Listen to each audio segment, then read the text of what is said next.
Presiden Bersatu Tan Sri Muhyiddin Yassin tidak perlu bermimpi seolah-olah beliau mengetuai kerajaan menanti untuk menjadi Perdana Menteri sekali lagi, kata Ahli Majlis Tertinggi UMNO Datuk Puat Zarkashi. Ini kerana beliau masih berdepan kes mahkamah dan anak menantunya masih belum menyerah diri kepada pihak berkuasa. Selesaikan dulu kes-kes mahkamahnya. Buktikan kepada rakyat ketelusannya, iaitu membawa balik menantunya untuk menghadapi proses keadilan di Malaysia. Rakyat mahu tahu cerita sebenar dan wibawa. Muhyiddin mendakwa dia ada solusi untuk menyelesaikan isu rakyat. Dia mendabik dada kononnya kerajaan 17 bulannya dulu berjaya, termasuk mengharungi pandemik COVID-19.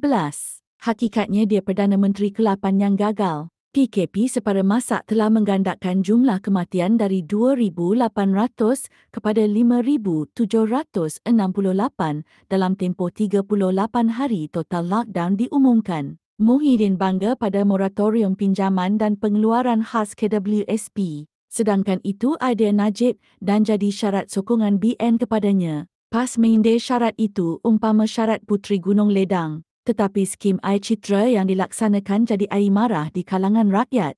Kemuncak gagalnya Muhyiddin ialah wujud gerakan hashtag bendera putih di merata tempat. Apakah Muhyiddin ada masalah short memory?